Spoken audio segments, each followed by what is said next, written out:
Okay, hey, it's Rob again, coming at you once again with another look at a comic book series. This one, Batman, the Joker, The Deadly Duo by Marc Silvestri. Can't tell you how much I've been looking forward to this book because Marc Silvestri has been one of my favorite artists for years and years, and he hasn't drawn much of anything for years and years besides comic book commissions and pinups and a cover here and there.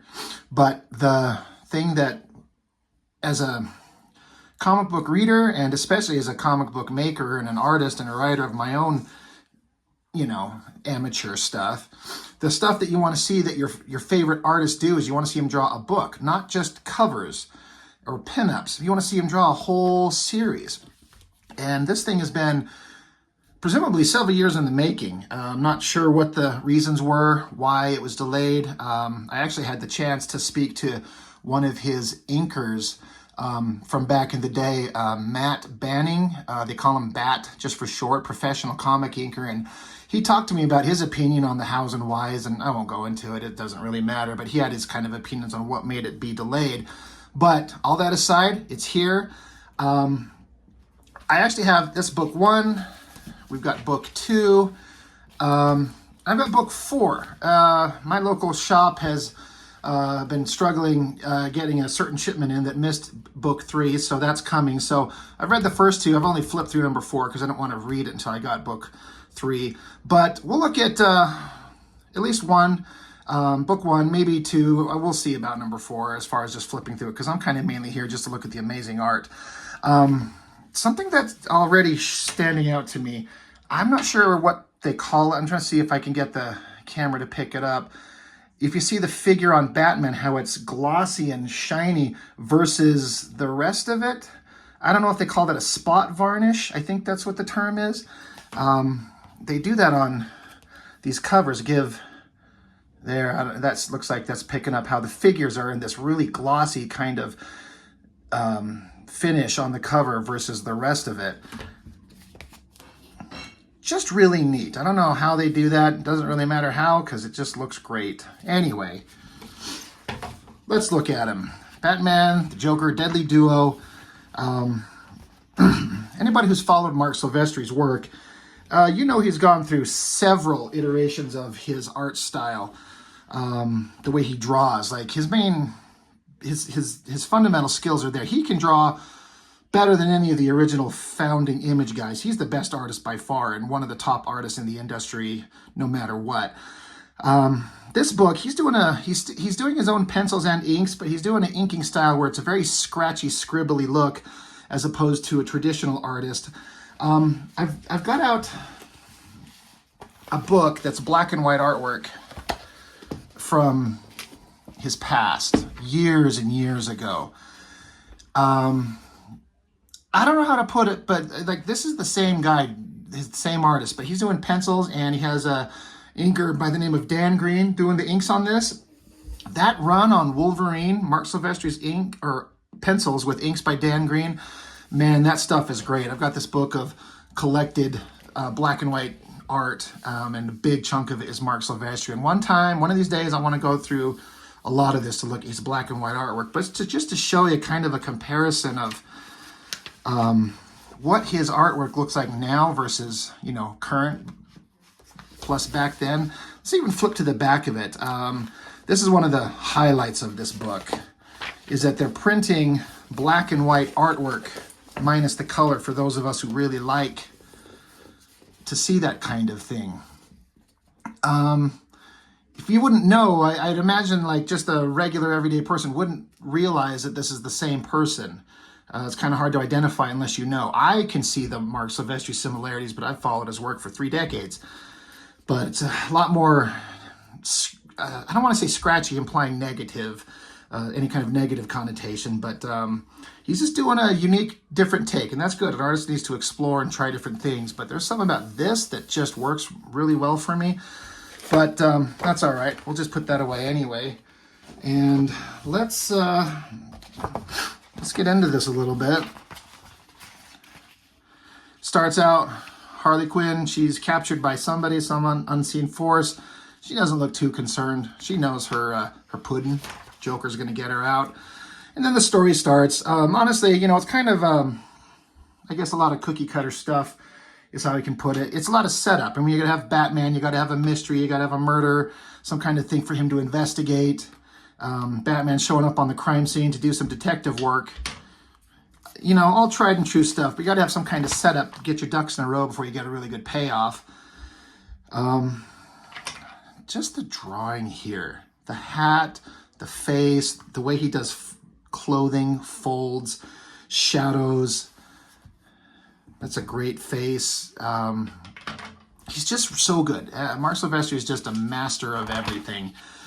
Again, this art style, it's not my favorite. It's not my favorite version of him. It's a really, really good one, but not my favorite version of him. But all the things that make him amazing. Look at that spread. I mean, big, awesome shot. You know, these artists want to take the opportunity to show what they can do. And he does this in a way that not a lot of other people can. I love this alleyway scene. He gets all the details in there to make it feel like a grungy, old, terrible, dirty alleyway in Gotham. That cityscape, these buildings, the colors are doing a great job. That's a wild version of a Batmobile.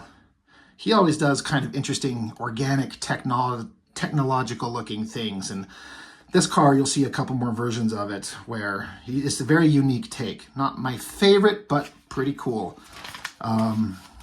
Catwoman, she always looks great. Marc Silvestri is one of those guys that is known for drawing some of the most attractive female figures in comics. You know, exaggerated to the point of not unbelievability, but, you know, gets close. But he can draw the ladies. But he can draw anything. Another Batman shot, kind of a unique thing. He's got, you know, the Batmobile's always got a rocket engine, but here's got 2 exhausts on the back of it. That's a unique thing. Really cool monster face. It's kind of a classic Silvestri pose and style, especially these hands. These kind of big, expressive hands that are always like flexed in these ways. That looks neat. And look at this. He's jumping out of the cockpit of the Batmobile. Look at this crazy, like, fractal glass just opening up so he can just jump out. Pretty badass. Gets in a fight with this creature. He's actually a lot stronger and tougher than he was expecting. Doesn't go great, but, you know, that makes it interesting. Yeah, I'm not going to get too concerned about trying to relay what the story is, just admiring this art. One thing a lot of people, myself included, have mentioned online is we really hope that he releases an artist edition of this, meaning just the black and white artwork like we see in those back pages. Man, I can't wait to see something like that. Of course, the coloring on this is amazing, but the artist in me wants to see the black and white work. Love these faces. You know, screamy faces, the shadow and the lighting, the movement. He just does all kinds of amazing stuff. Excuse me. Big explosion of coloring really helps sell that. Everyone always does their version of a big spread of the Bat Caves. Got all kinds of, got helicopters, jets, all kinds of neat stuff. Various versions of the Batmobile. Everyone's always putting those things in there. I like that face. That looks really good. He can do all the superhero stuff, but he can do the everyday stuff that not a lot of people can. Oh my goodness, please excuse me. Not everyone can do everyday stuff and the big superhero stuff. Some people can only do one or the other. He can do it all. I can't overemphasize how good of an artist he is. It's hard to know without a kind of a point of comparison, a common frame of reference, but having followed his work for so long, you can just start to pick out what somebody can do good and what other people cannot. Great coloring. Joker and Batman, they have to team up to fight some crazy evil foe that neither one of them, it's not on either one of their sides. They have to team up against this unknown threat together, so that's why it's the deadly duo instead of the dynamic duo, a little play on the classic phrase. Anyway, they get together, they're going to team up, monsters gathering to fight them. you know, pretty basic stuff, but here's some amazing work. Like, look at his black and white line work there. Like, there's the line work for the cover. The cover in color looks amazing, but there's just something about this that just, it's so good. Look at that Joker face. I'm just blown away by how he does this stuff. A big spread of Batman jumping down again. Just amazing. So good. Again, I love that alleyway.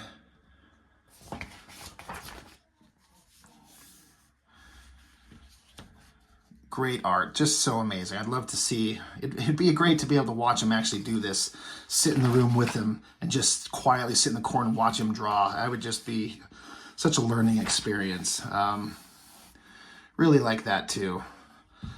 All this black and white stuff. So that's the first book, you know, not really getting into much, just more me fanboying over the artwork. Book 2,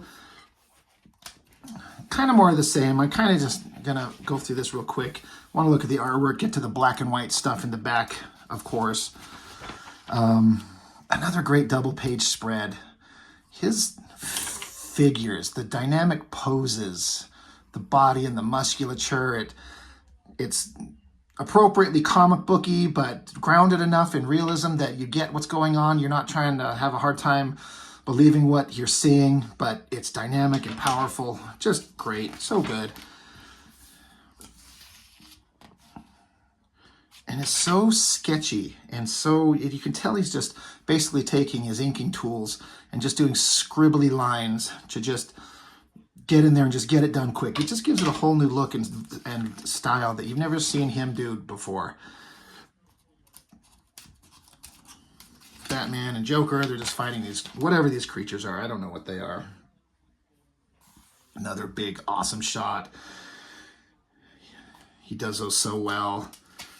This panel here with them inside the Batmobile. Batman looks great there. The shadow, the lighting, the leathery textures on his cape.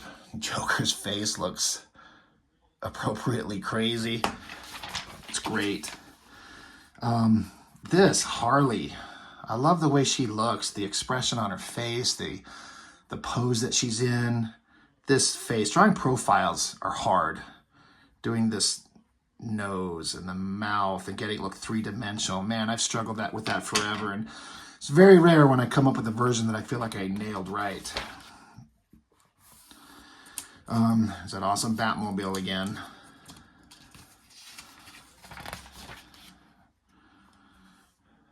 Look at this crazy texture for this.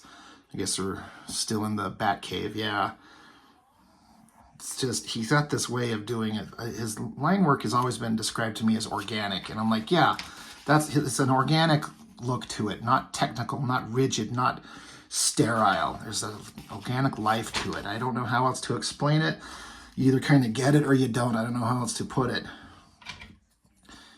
Catwoman. You can even draw kitties. Like, look, that's great. Even guys, just regular humans in suits and folds and stuff like that. It's not, some people can only draw big muscular figures, but you try to put a normal human in a suit with clothes and folds. They can't do it. I mean, it's hard. It's really hard, especially when all you do is do superhero figures. This background, these buildings, really great. Don't want this to go too long, so we're just going to kind of flip through the rest of this real quick. Let's see some of the original black and white artwork in the back. Look at the atmosphere in the sky, this low-angled shot looking up with the bat symbol being projected into the sky. Buildings are great. Joker looks great. There's that double page spread again. So good. Love that work. God, it just makes me want to get to the drawing board and get drawing, because I'll never ever do anything that looks even remotely as good as that, but it makes me want to sit down and try. There's that background again of this rubble, this destroyed place, this top panel, his skies, the landscape of it. So good, so great. Another great page of original artwork. I'm not going to bother flipping through all of book 4. I'm just going to flip to the back of it and look at the original black and white artwork since we're here. Look at that. Big wedding scene, all this detail. Like he can draw everything. He's not just doing superheroes and monsters and explosions. Again, real people in clothes, folds, flowers, this cathedral, these lights, real human beings, people in a real world setting. He can draw it all. It's unbelievable how good he is. Great spread. Batman, what a creepy Joker. It's hard to get a good Joker. A lot of guys, I don't think, do it very well. That is a good version. A really good version of the Joker. Another great, look at that drawing of Harley, the pose. So great. That's another hard pose. Draw someone sitting down, hunched over, their legs crossed, their feet like this. A lot of times in comics, you're drawing people standing, flexing, posing, pointing, but sit them down. Have them fiddling with something in their hands. Draw hands is hard. Their knees in this foreshortened perspective. Hard stuff. Hard stuff. I'm going to turn this on its side just to... You got your Catwoman. I mean, of course, he's got her looking super sexy. You got the legs and the butt up there, but man, he makes her look good. Geez, I'm going to flip this upside down. Just see this panel of these faces. What a great page. But, of course, that's upside down. This is how it's supposed to be read because they're upside down, sneaking into something, presumably. Oh, that's great. Great work. Man, it just makes me want to get drawing. That's all it does. I just want to draw now. So anyway, if this goes the way that I kind of plan it, we'll be looking at a lot of Marc Silvestri stuff just because he's so good. This is the first one that I chose to do because it's very recent. I just picked up this book literally yesterday. So it's on my mind and it's sitting here. So anyway, that's all I've got for today. As always, please leave me a comment on anything. Have you read this book? Do you know the artist? Do you follow his work? Love to hear anything from you. So that's all I've got for now. I appreciate you taking the time to watch my silly little video on my little nobody, know nothing channel. I appreciate you checking it out. So thank you. That's everything. Bye.